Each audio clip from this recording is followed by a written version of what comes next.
Hello, Hello, hello. how are you? I'm all right. How are you? I'm good. That was very smooth today. It was smooth. It's like we're getting used to it and getting the technology right and all of that. It should be episode 8. Episode 8, and it's the Episode final 8. episode in our series. I can't believe we've done almost 8 episodes. That's I know. amazing.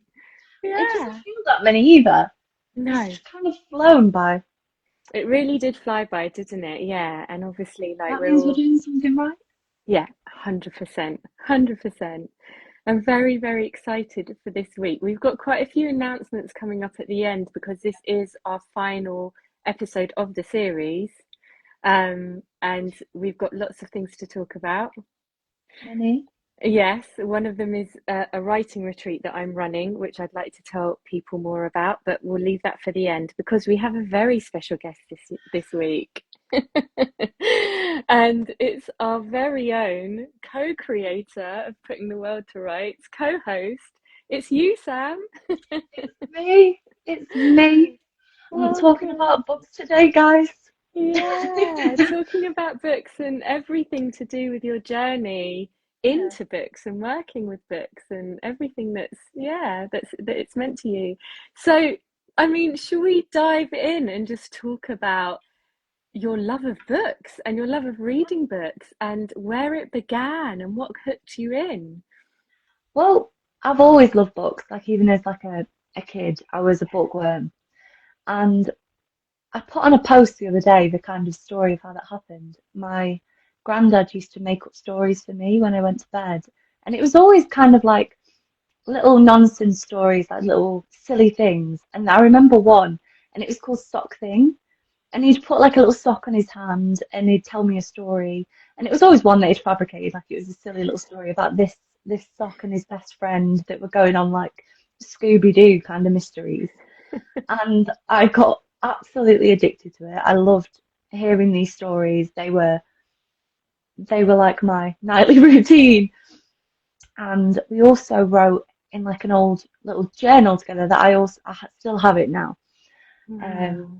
and we used to write stories. I used to get picked on quite like badly in primary school, Mm. and that was kind of my outlet, and that was his idea, and it kind of carried on.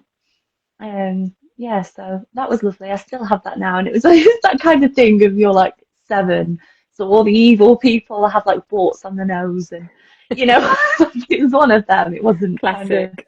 yeah, it wasn't Bridget Jones or something like that. It wasn't like Toni Morrison, but it was fun, and it was something that got things out. So like the love of creating, the love of reading kind of always been there in storytelling. And yeah, and also school book fairs. They were literally the best night of the year for me.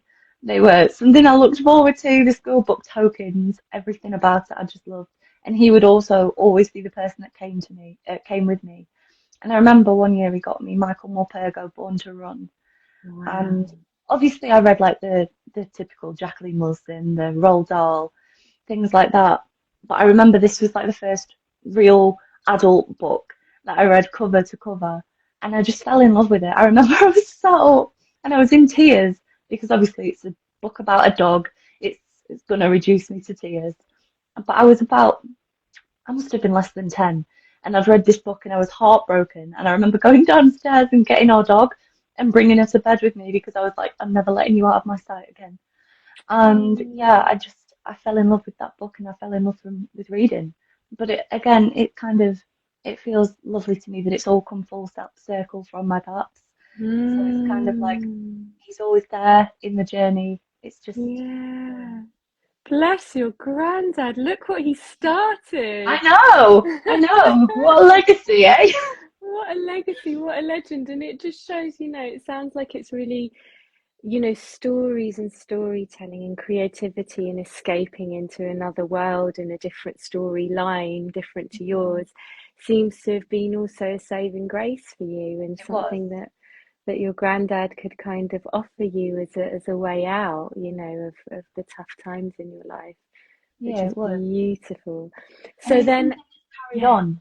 yeah, Like if I'm having a bad time, I'll read like a rom-com or I'll read a self-help book. It's something that I'll Yeah. always turn to because that was my childhood. So Yeah. it feels like a constant comfort for me. Yeah. Yeah, absolutely. A go-to in those tough times. Yeah. Yeah, whether it's for escape or for information or advice or clarity about what's going on. I was And always told that there's a book for everything. yeah, yeah, and there really is, isn't there? Especially nowadays.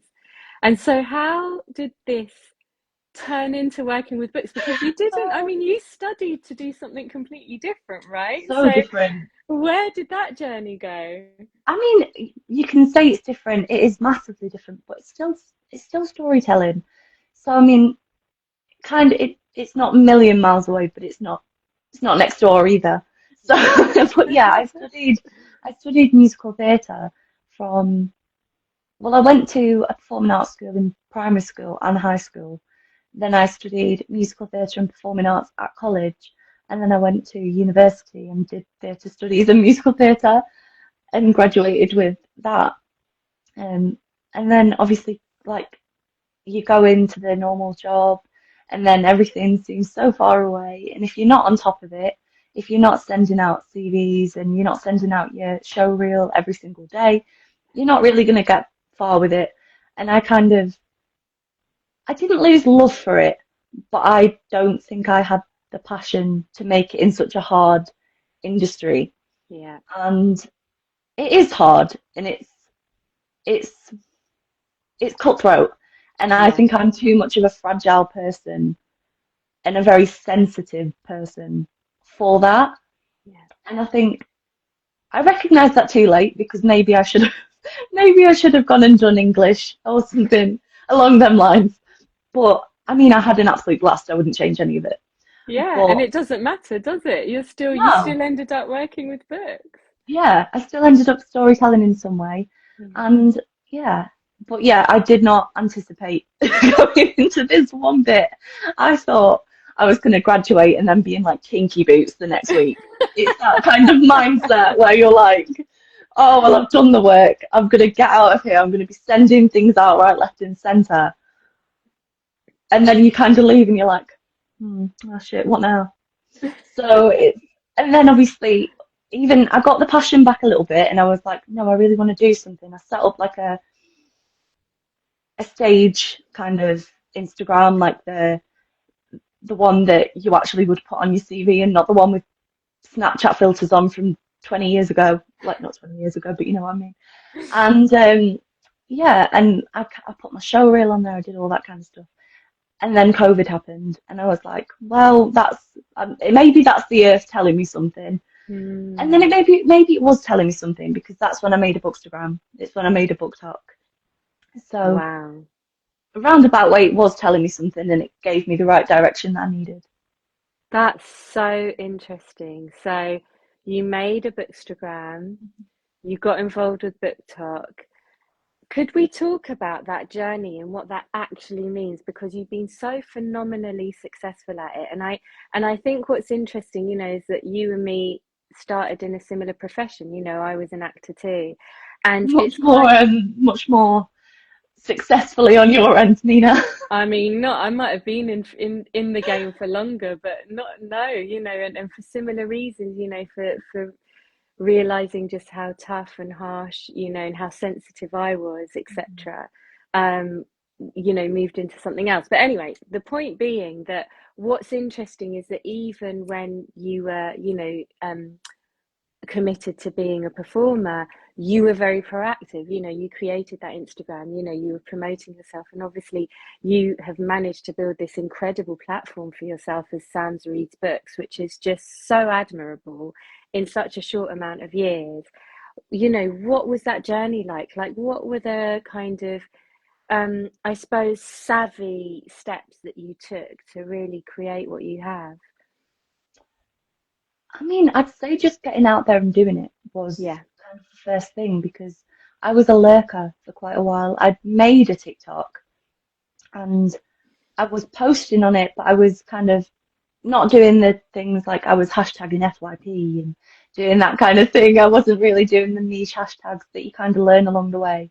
Yeah. Um, but yeah, I was going by, I was commenting on people's things, which obviously you get a connection with people, then they comment on yours, and it's kind of that's the way, the best way into the community. Because even if you are doing well, if you've not got the community and the support behind you, it kind of means nothing. You're making content for the sake of making content. I would prefer to make content for the sake of finding a community to build and encourage. But Mm. and I mean, some it works for some people. Some people do it just to get the content out there, and then they remove themselves for their daily life.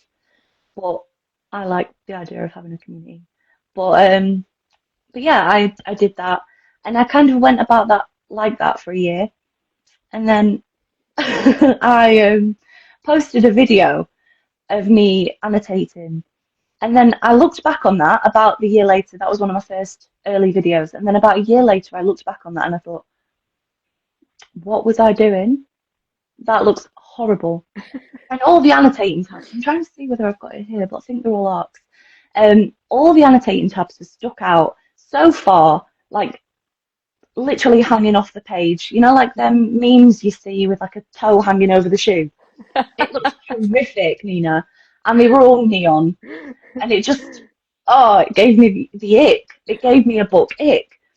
And yeah, so I decided like, oh, well, I've got different color tabs. I don't need to use the neon ones.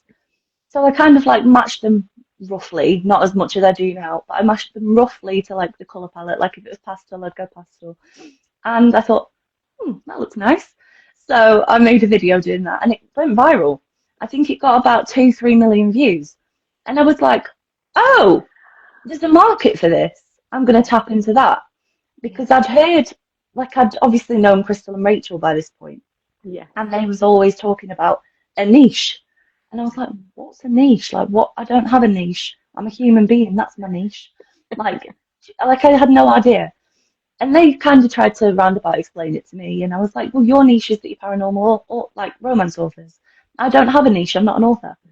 So everybody has a niche. You've just got to find it. And that's the thing that I struggled with at first. But then now it's annotating, I suppose. Um, Mm. and yeah, I posted that. And then I remember I started making them for different book covers to give other people like pointers on what ones they can use if they want to do it. Or some people just liked watching them because they matched really well. Yeah. And I did one for Icebreaker by Hannah Grace, and it got nearly 11 million views.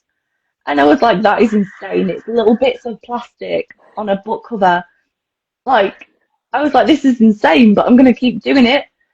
So, yeah, I loved it. And getting like the little comments like, please do this book. Oh, that matches so perfectly how you're doing this. And it Yeah. kind of gives you a boost, and you're like, yeah, I'm going to carry on with that. Yeah. And then Gorgeous. now, obviously, I met Crystal and Rachel, as we spoke about last week in their amazing interview. Yeah. I just met them through joining their lives, talking on their videos and hyping their books up. Then I became their PA, and now I'm here and I'm doing both. Amazing. What a journey. And just in a few short years, really. Yeah, Um, since I mean, 2021, I'd say, because a lot of 2020 I was kind of talking to Crystal and Rachel, but not really posting myself that yeah, much. yeah. So really a short amount of time. Yeah, And I guess what's really interesting for me is that, this, the um the kind of the mix of the two things that you do, like the annotating, the color matching, and also the PA work yeah, with Crystal and Rachel. Um, there's qualities within you that they saw that made them approach you for this kind of work. And there's a depth to your annotating and your color matching that isn't just a superficial thing about colors. It yeah, goes beyond that. And the way you support authors, I mean, certainly the way you support my work has been way beyond that. There is a real intelligence there and a real instinct for the meaning of books, the meaning of writing, you know, authors themselves, and who they are and what they need and what they do and how you can support that. And I think this is really interesting. I mean, just because, say, for example, I'm writing something about the music industry, but I'm less interested in the artists themselves and more yeah, interested in the team around them and how they help build, this identity and this artist. So what would you say are kind of your qualities that you kind of talk a bit like, oh yeah, I stumbled on this and people liked it, but there's certain qualities to you that mean that you have been successful in both those areas. Like, what would you say that is about you? I mean, definitely with Crystal and Rachel, I am a loyal person. I've always been a Yeah, loyal yeah, person. If you've got me, I will stand by you through yeah. anything, in any way. I will be the first person to the fist fight for you, and I will do anything I Dream can girl. to protect you and uplift you. Um, if not, I am a wallflower. I tend to sit back and I will step in if necessary. Like I won't let anyone be dragged down for no good reason. But I will also not step in when it's not my place to. But if that is my girls, I will be the first person there. Yeah, So I am a very loyal person. And I think what they said last week, about authenticity and not wanting anything in return, I hadn't really thought of it in that way. yeah, But in this business, in their business especially, there are a lot of people just out to get what they can from certain people. And I've seen it with them since I've known them. And again, that was never even like a twig in my brain because I just wanted to support them. I just wanted to uplift them and their work because it was something that kept me going in a dark time. I just wanted everybody to have that. And I just wanted to put that out there for them to get more reach because more reach means more money in their pocket. And not when I was growing up, I thought every author's rich. But obviously, being in this business, you see that not every author's rich, and a lot of people do just do it for the love of writing and to get their creative side put out into the world for us. And if yeah, we are the people that can push that forward to help it be a full-time job, yeah. then why aren't we doing it? So I Agreed. think that's another way, like I always try and support in not just indie authors, but indie authors especially because obviously they don't have the backing of a publisher. Yeah, But also like Tradpub who go under the radar a lot. And that typically falls into marginalized categories. So I will always, if I read a book and I think, shit, that was really, really good, I'm gonna post about it. I'm gonna yeah, get that review out there as quick as I can. I'm gonna double yeah, post it on both platforms so that if yeah. someone doesn't see it on there, they might see it on there. Hmm. And yeah, I just think more people should do that. But again, going back to the can't remember the word. Like the different parts, Qualities. that's the word. You Yeah. wouldn't think I was a reader, would you? Um, yeah, the different qualities. I think the authenticity is one. Probably loyal and authentic. But Well, again, it's hard to say about yourself. well, Shabs in the chat, who has been our most loyal My girl. joiner, yeah, and watcher, and has been so incredibly supportive. So just a shout out to Shabs, who's been here every single episode, has added some qualities of yours, which is Oh, is she? yeah, curiosity, a knack for connection, and someone who champions people. And I think all of those are accurate. And I would Don't add make me that cry. we might do between me and Shabs, we might do. I would add that you are a grafter. You work your socks off and you're incredibly reliable, which is quite rare, especially since you're quite busy. And B, you're very generous. And I think generosity is quite an interesting one because we're all just so bloody busy, aren't we? And we don't have time to, be generous. You're right, Lorna. Sam is inspiring. Hello, welcome, thank you. Oh, Yeah, and I'm not gonna make it to the end without crying. good. Well, it's all God. true. And I think especially since these platforms, especially, there's so much pressure to just there's so much pressure to just kind of just push, promote, make connections, make them work for you, etc., that we forget that it's humans and that, like Yeah. you said, you know there is an opportunity to here to build real community. And I think you're right. I think, and I think Shabs is right and Lorna's right, that you're a natural at that. You're very good at that, and generosity breeds generosity. And what it's ended up doing is creating all these lovely different little kind of platforms and avenues and connections and projects, and like, yeah, just the teams that you're on, especially with Crystal and Rachel, is just, well, it's phenomenal, isn't it? So those are the qualities that make up Sam. I will say, I only said two, guys. They So said more. we added the rest. Have you ever thought of writing anything, and what do you do to kind of feed your creativity? I did try and write my own book, but I found it quite exposing and quite taxing. And the thing that I did try and write about, maybe I wasn't just ready to speak about it or put it into the world, so I found it quite daunting. But I also feel like you have to be certain on the story you want to tell. And I wasn't certain on the story I wanted to tell. I wasn't certain I even wanted to put it out into the world at that time. Like I say, I wasn't certain that I ever would. So why I started to try and write it, I'm not sure. But I thought that the time was right. Maybe it wasn't, but it's not something I'd ever say no to if the time felt right.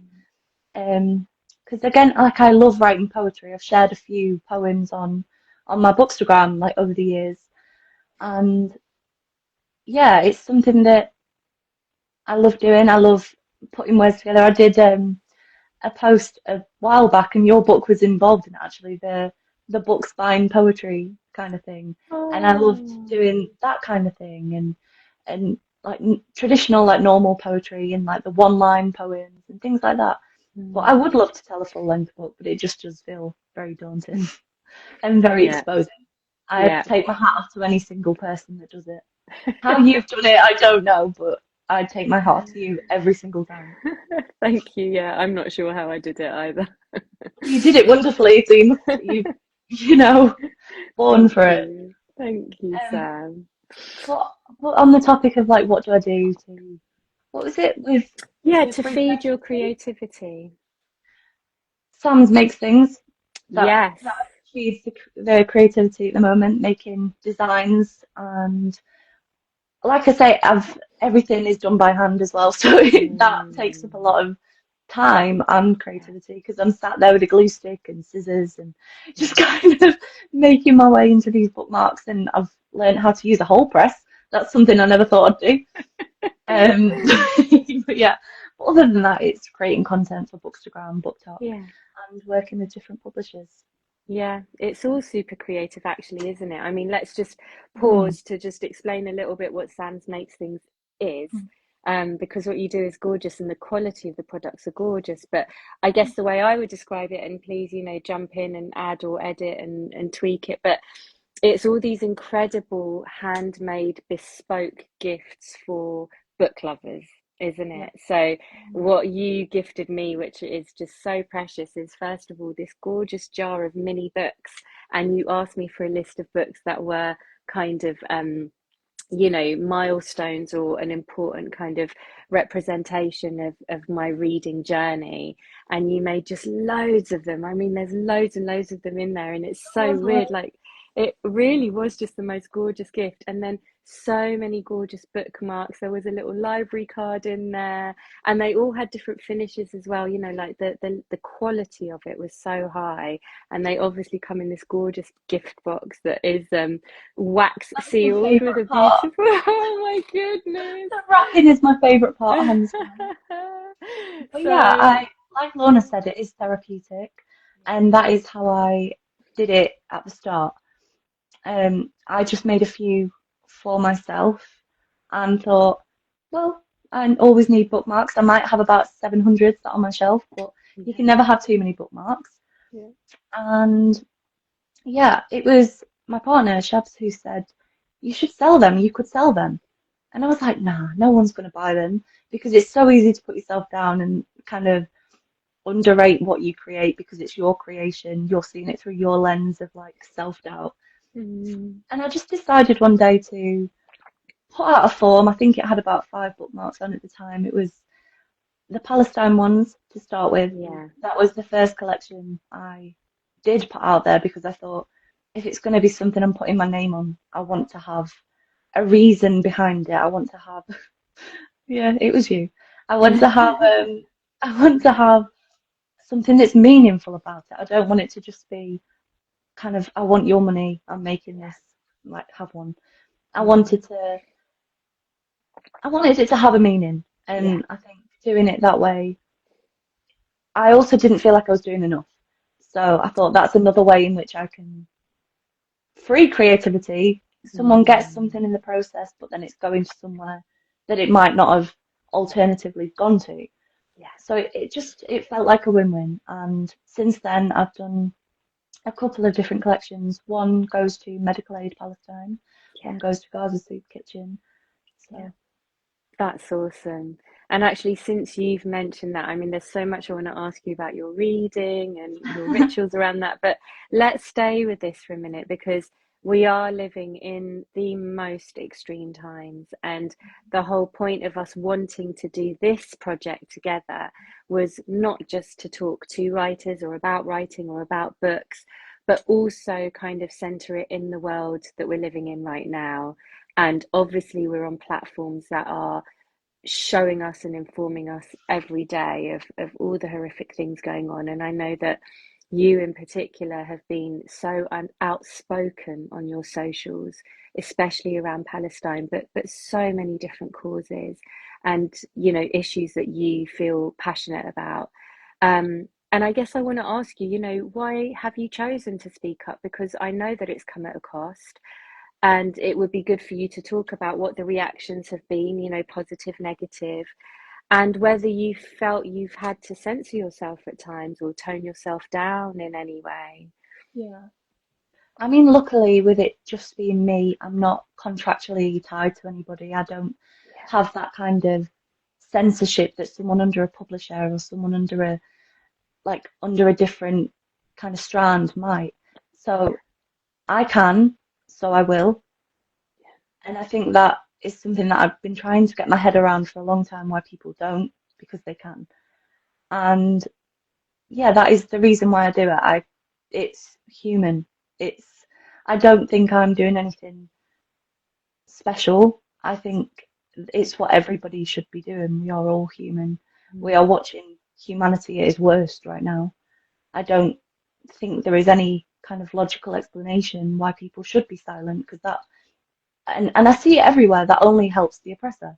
It's not going to help those poor children that are being starved, the poor families that don't know whether they're going to see each other tomorrow. It's not going to help anybody but the people that are pushing propaganda onto people that are not educated probably enough to understand what they're being fed because they know nothing different. So I think if people strive to push out that kind of content that we're being fed of all the atrocities that are happening and all the different things that are going on, if we share the actual news, more people will become aware of it in the context it's actually happening. yeah, And that's all I want from doing that. I don't and I see so many people doing it now. At the start there was very few. yeah. It was more of a it was more of a stand to do it at first. And I remember I lost about 3,000 followers within a week. Wow. And I was like, okay, good riddance. Mm, yeah, Because following, yeah, it's great. But if their morals don't align with mine, if their humanity isn't the same as mine, then I don't need them to be there. I would mm, rather have a following that is aligned with me and what I believe in and stand for yeah, than have people there just to make up numbers. yeah. I mean, that's amazing, Sam, and credit to you, for being so clear on that. I guess I'm really interested. I mean, I know that I've ended up being now in this incredible bubble of amazing people, and as we've seen the absolute worst of humanity, everyone around me is just doing the most incredible things to try and counter that and going above and beyond for people they will never ever meet and, understanding their responsibility and changing all of this. raising awareness, helping those, you know, who may be far away from us, but who are still our family, you know, and who we still have a responsibility towards, and whose, you know, struggle is connected to ours. So I know that I'm now, and you know, in the last few years, even I've just met the most incredible, like incredible people, that has really changed my life. But I'm wondering, you know, like say with you, we just met because you were so generous about my books and how supportive you were, and that's all I Glad I got an expected. arc of goddesses. That's all I'm Yeah. saying. Well, I'm so grateful, you know, but I never expected for us to then resonate on this level, you know, it was just luck, really. I feel like that's And I quite rare. yeah, I agree with you. Yeah, yeah. And it certainly isn't two worlds that I always expect to meet. You know, I know that I'm surrounded by a lot of creatives, writers, performers, producers, you know, who are now very politically active, but Yeah. I don't necessarily expect my connections, you know, to go that way. And I guess I'm really interested in what has formed your values, because you seem very clear about them, you know, and what has, you know, made you clear about how you want to use your platform and what for, and you know what your values are in terms of losing that many followers and actually being okay with that and understanding that there's something more important, etc., etc., etc. Like, where does that come from? I honestly wish I could give like a meaningful answer and like something that happened to be like, oh, a big change. But I genuinely have just always had the mindset that we are one people, and if we can't look after our own, which is that's next door neighbor, or whether it's someone in Palestine or Sudan or wherever in the world, then what are we doing? Yeah. Because they are no different than us. They are just trying to live their day-to-day life as well. So, and if we were in that situation, which is a completely hypothetical situation because we are not, Mm. but one day we could be, and we would expect that help in return. Yeah. But then on that day, can those people sit there and say, I helped those people? Yeah. Probably not. Or can they say, I woke up in the morning feeling sick and went to bed at night feeling sick, thinking of those people that aren't too far removed from who we are and our values and who and exactly what we want to do in the day. They probably just want to go and make a drink and go to the park with Mm. their children. Mm. They're not able to do that. And if we could do any single thing, whether that is giving £5 to help give a meal to a family, then why aren't we doing that? Why aren't we doing more of that? And why aren't we making a bigger stand for the government to do more? Because it is about numbers. It's about raised voices. It's about numbers. They can't ignore everybody. They can dull the noise of a few thousand people, but if we was all taking a stand, they'd have to do something. And I just think the world is cooked. The world is absolutely cooked, and just if we can do anything, we should be doing it. And I don't see enough of people that are. And I Mm. think I saw that with the Ukraine war back in like I can't remember what year it was. I'm not good with dates, but I saw that then, and I thought, no, this is enough. And I just Mm. thought, now I didn't have a platform back then, but I do now, and I want to use it the way I would have used it then. So Beautiful I answer, kind of Sam. went on a bit of a rant. I'm sorry. No, all very, very relevant. Absolutely. Yeah, very, very well put. Um, let's go back to reading and how the hell you find time to do any of that.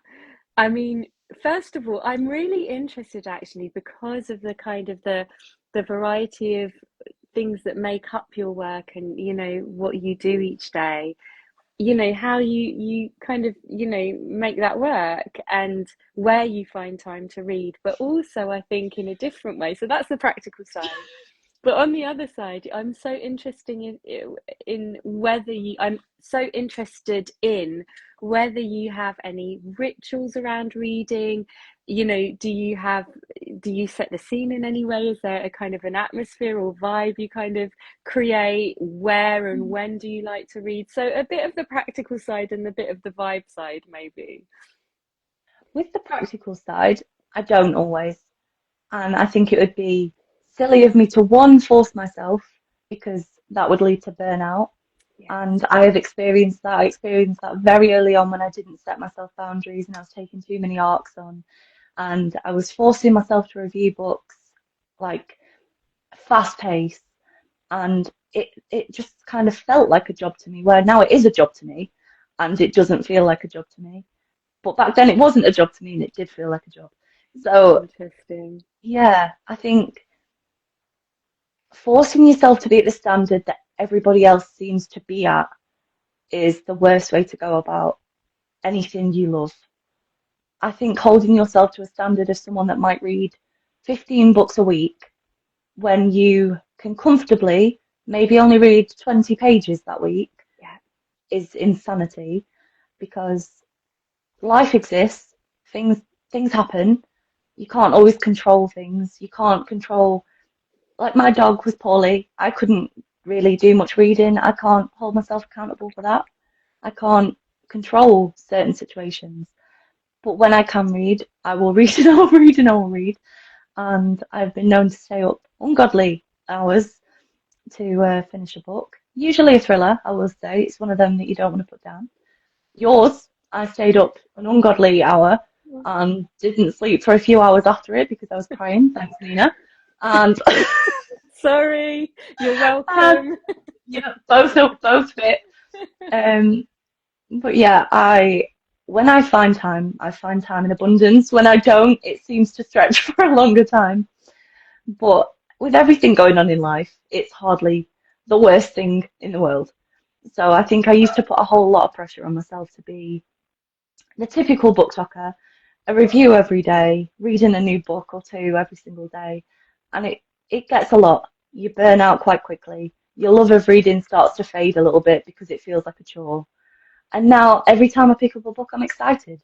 I'm like, what's this going to be? What world am I going to be transported into? And am I going to like it? And yeah, that feels refreshing instead of, oh, I've got to read this book. Yeah, But lovely. on the aesthetic side, I don't care. I really don't care. I'll read the same on a train as I would if I was reading in my bed. I'll read on the sofa, I'll read outside. It's always ideal to have a nice little smelling candle. It's Yeah. always ideal to maybe have like some white noise of like a fire crackling in the background. But again, I focus that much on the book. I'm not looking at the candle or the white noise, so it doesn't really matter. I'll find time on a train and I'll find time at home. Um, Mm. I almost like reading on the train even more because it gets the journey done quicker. Lovely. I love that. That's very practical, isn't it? And we're so Yeah. time poor. So just, snatching those moments wherever you are is so important, isn't it? Yeah. Um, I mean, I would love to know, and it's so hard. I hate when people ask me this question, but like in terms of just books that really have been milestones for you, that have been meaningful for you, that have, yeah, marked your reading journey, like, are you able to pick any out? Oh, the first one will be Michael Morpurgo, Born to Run, because that is, and always will be, probably my favourite book. Not a favourite book in terms of plot. I couldn't tell you anything other than the fact it had a dog in it. But and I cried, so it was probably not a great ending for poor little dog. But um, other than that, I remember, I remember, I can't remember the name of it, but I read one by Kathy Lett during college, Mm, and I just fell in love with the comedy of it, and I fell in love with the rom-com kind of element of it. And I seem to remember it was about her autistic, like she has an autistic son in real life, and it was mm, about her setting up for him to lose his virginity. And it was just brilliant. kind of the story of that, but obviously falsified, but kind of makes it funnier because she goes on tour and does the comedy stand-up as well. And she always Brilliant. makes digs, and I've been to her stand-ups. I went to one of her book signings when I was at college, and she always makes digs at the fact that it's real, and it's not. Because I've also met and know her son, so it's kind of a funny one. But yeah, that's a mile marker. And Spellbound from Christopher and Rachel, Yeah. because, and it should be The Amber Shift because that was the first Mm. one that drew me to them. But Spellbound will always be special because that's the one that I went to Canada with them to promote. Beautiful. Yeah. Well, lovely kind of like moments and Yeah. variety as well. Um, Now, what I love about the book talk world, and I'm still a book talk baby, really, like I'm still finding my way. I really don't fully understand it yet. But what I immediately understood and loved about it is that it is just full of a bunch of nerds. Like it is the nerdiest world We are in, so nerds. oh, so nerdy. And, again, jumping from the acting world, and how everyone is such um an exhibitionist and so confident and so loud, and then there's all these nerdy book people trying to make content, and it's Yeah. so cute. It's so So cute and cute, sometimes awkward. And that's so so endearing. awkward, so awkward, so endearing. And I was like, I have found my people. Yeah. Yes, I want to belong here. This is it. I'm, getting comfy and making myself a cup of tea. So, nerds, Yeah. what do you nerd out on? Oh, what don't I nerd out on? I'm such a nerd. I nerd out on cute little candles I see in Home Bargains.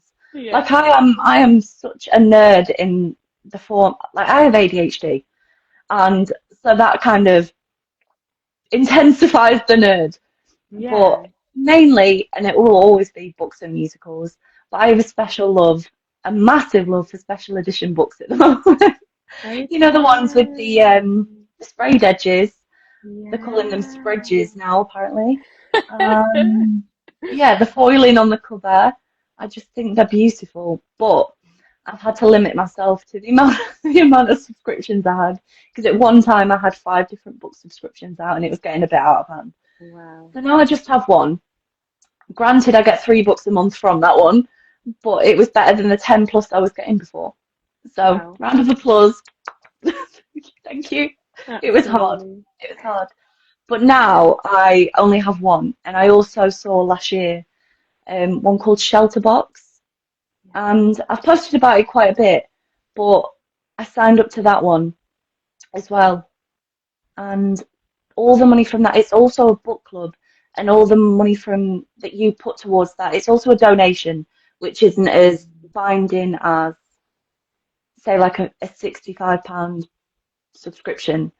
So I think you can give from up to £10 upwards, and you get a book every month. You get the option to join a book club, and all the money goes to humanitarian crises over the world. And Wow. I know it's supported different charities in Palestine because they send a little bookmark and a little leaflet with every book each month. I think it might be bi-monthly, but each time they send a leaflet telling you where the money's gone to this month, a little bookmark with, I think I've got one, yeah, you send a little bookmark and say this one says Gaza 2024 and a little bit Beautiful. about what they do. And I just think that that is such a worthwhile book subscription that I couldn't be like, no. Even though I was on a ban, I was like, yes. So yeah, I'm a nerd for book subscriptions as well. Yeah. Well, I love that. If you're going to nerd out on anything, I love that. Yeah. Beautiful. And what a great way of connecting, your activism and, your desire to do good in the world with It your, just felt right. yeah, absolutely. Well, it's bringing the two worlds together, isn't it? Yeah. Um, you've achieved so much, Sam, in such a short amount of time, but is there anything you haven't achieved or experienced that you would still like to?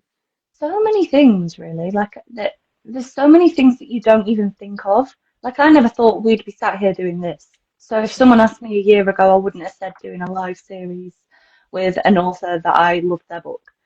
So I'm not like set. I don't kind of put pressure on myself anymore. for them kind of things, because I can get quite self-deprecating if things don't happen in the way that I told myself I would make them. But I would like to do an in-person author event. I know I turned down one of those a few years ago from like not feeling like I was ready, not feeling like I was very confident to do that. But now I think I would jump at the chance. I think I can't remember which author it was, but I know it was at a big weather space. What am I on about? A big If water zone. only.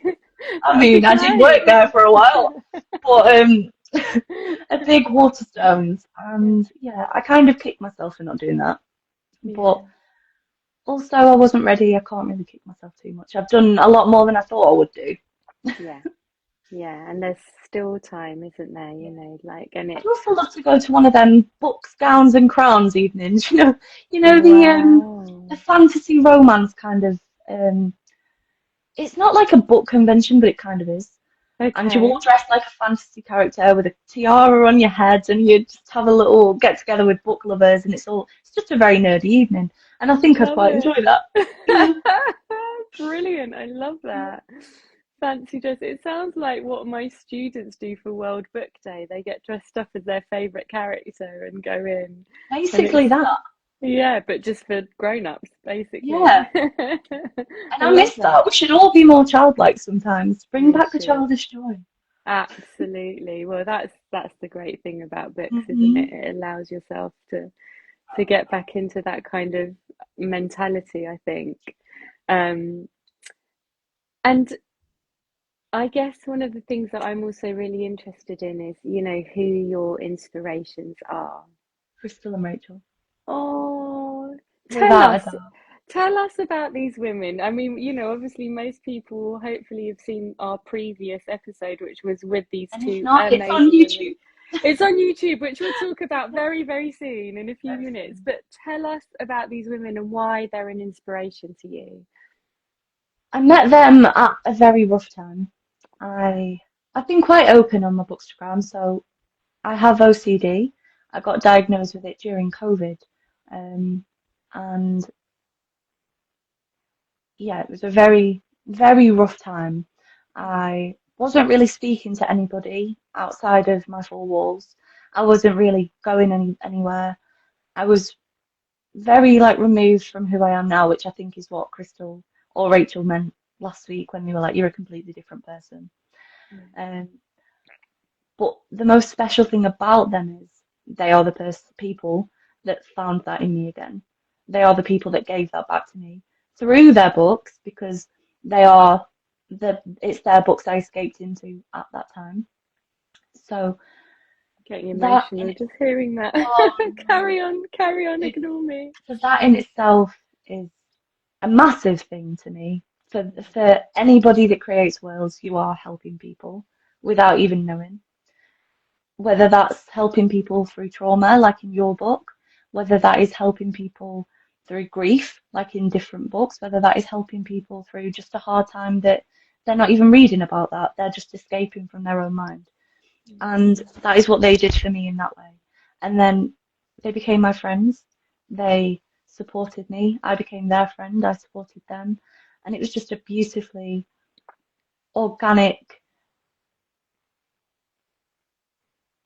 diamond of a friendship that is irreplaceable to me. It's incomparable to me.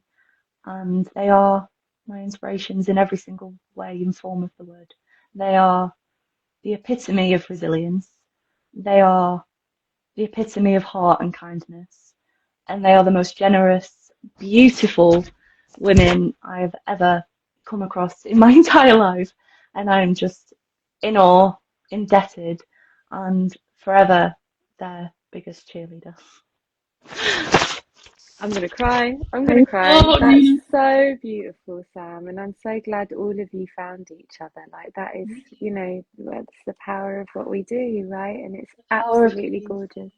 Yeah, power of well, book. yeah, absolutely. Yeah, very well put, Sam. But I Beautifully also put. want to put you. Oh, You don't, because I are will cry. also an inspiration to me. The work that you put out, I'm not going to go on and on and on. You already know. But the work that you put out, I've seen the reviews. I know you help people. say you'll be there helped me in ways that I didn't know I needed to be helped. And I think anyone that puts that out in the world, anyone that does that, anyone that puts a little bit of themselves into their work and is vulnerable in any way, even just putting the book out is vulnerable. But yeah, I think you sprinkle a little bit of magic in every word you put out, and that is evident. And yeah, I admire that. And your kindness, your generosity, your open heart, and your just supportiveness, because you go on and on and on about me supporting you, but you support me. And that's something that I don't know whether I've thanked you enough for that, because I am so grateful. Like your order for my bookmarks for your book launch, that was my biggest order. I'd not done something like Oh, that before. I'd not done something like that oh my before. That was goodness. something that was daunting. 50 of my bookmarks are in people's hands, and that's down to you, and that's incredible. Well, I wish I could have afforded to buy double that, triple that, quadruple that. But yeah, thank you. That's a Whether it lovely was thing to one or say. 100 is means the Thank world. you. Good. Thank you. That's lovely to hear. Very lovely to hear. Um, all right, one more question, and then I think we're gonna just talk to everyone about what's next because we've got a lot going on. We do have Um, a lot going on. We but waited till the end. yeah, I think, I guess we've spoken about who your inspirations are, but this is a slightly different question, which is like, whose mind would you like to crawl into? Like you're so savvy and intelligent and you really understand, writers and their minds and their process and the worlds that they've built. Are there people that you think, wow, I'd love to just crawl into that head and see what is going on there? Publishers. I'd like to Oh, crawl into publishers' minds and see why they choose the books they choose, see okay. what the diversity is in their minds because there's not enough of it, and see what is going on there. But I would also just like to see why they choose what they do. Is there a tick list? Is there, it's got to be this level of funny, it's got to be this level of like, oh, we've got one very similar to that, not going to do that one yet. I just want to see the inner workings of it because I do see the inner workings of it to some extent, Yeah. but not from a publisher perspective. So I'd like to crawl into one of their little minds and see what's going on behind the desk.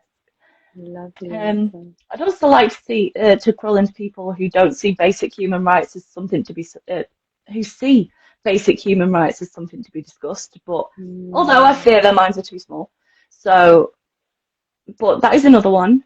But yeah, I think I'll leave it there before I rant even more. I feel like I've ranted more than talked this life. Not at all. No, you've just spoken some realness, basically. And it's so interesting your choices, because often people choose minds that they think, oh, I'm fascinated by what they've created and what they've achieved in a positive way. And actually, what you said is, what the hell is going on with these people and Yeah. why have they made those decisions? Which I love. It's great. I mean, on that other one, I'd love to go into Stephen Fry's brain. He's incredible. A After the very traitors, I original want to know. choice. Brilliant. Yeah, another good choice.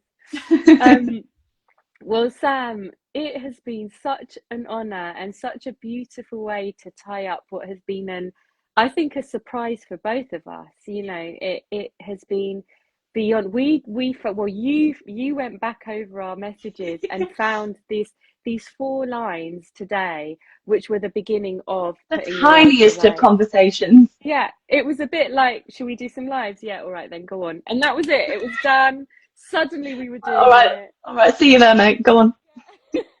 See you at 8 p.m. And Yeah. that was it. And this has kind of been, born. And, I think we were both just like really open to what it could be and where it could go. But I don't think either of us really expected this, and when I say this for me, and I know it's something we've spoken about, the level of conversations that we've had, the caliber of people that have agreed to speak with us, the way Hmm. this has flowed so beautifully and effortlessly and naturally. And, it's hard work in some ways. And, you do more than your share of graft to make it work and happen, by the way. So that needs to be honoured and, acknowledged. But it Doesn't has feel just like been, anything when you enjoy it. And it all Well, pays off yeah. because it's one of my highlights of my week, and it has been for the past 8 weeks. Well, same, and also we've both been through some tough times in the last few weeks, and it has quite literally been just, the ray of sunshine, at times, and something that I'm so grateful for that has changed my mood and, my outlook on things, and the people who have joined us, to watch and follow and view with us. We're so grateful to you guys because you've been brilliant and so supportive. So thank you, thank you, thank you. And thank you, Sam, for the chat today because Thank it's just you, been Nina. gorgeous. Absolute pleasure. Thank you for Um, going gentle on me because, like I said, I have never spoke about myself for longer than 5 minutes on a little radio segment. oh. So it was quite daunting, but I loved it.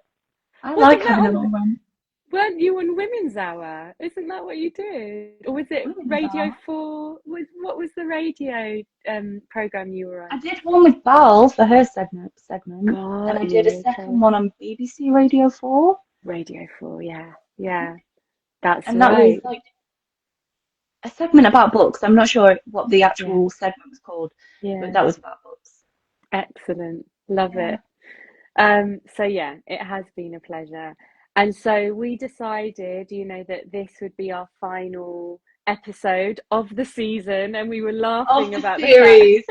of the series. So we're laughing about the fact that we're using that terminology now, but it has I become said that, it flippantly, and then we was like, wait, no, it is. It is. It actually is. We've done like 8 of these now. And so we've kind of, agreed that we've been so pleasantly surprised that A, we're going to continue. We're going to have a break for December. And we already have incredible guests lined up for January, like Some of absolutely the most incredible. amazing people.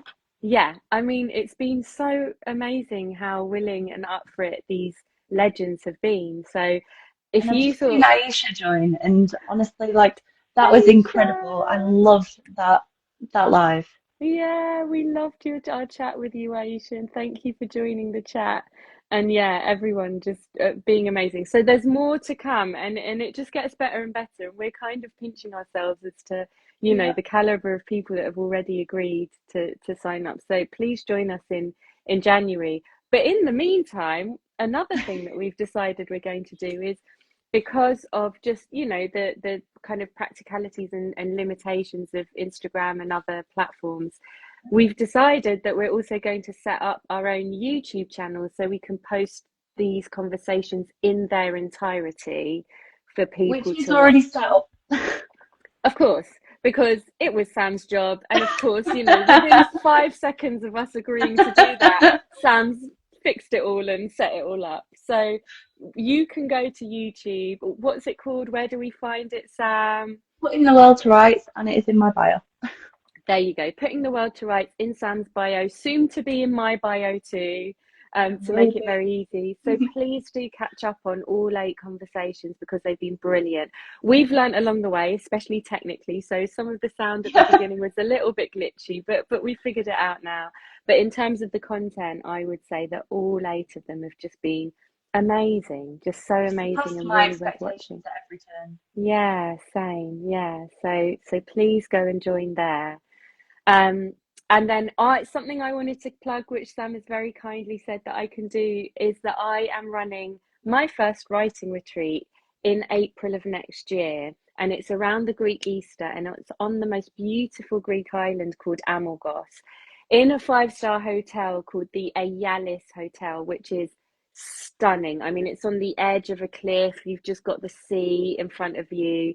There's a pool. There's also like a spa. There's also yoga chalets, and the offering is just so incredible. Like your meals are included. You go on excursions. Obviously, you have writing exercises and time with me. You get free yoga classes. You get free use of the spa as well. Like it is a gorgeous package. So if you'd like to join me, maybe the best thing is to just DM me, or I've got an email which is ninahelpsyouwrite@gmail.com. So you can also contact me there and book your place. And if you're watching this on YouTube, I will put that down in the caption. Thank you, thank you, thank you. Have we got anything else we want to say, Sam?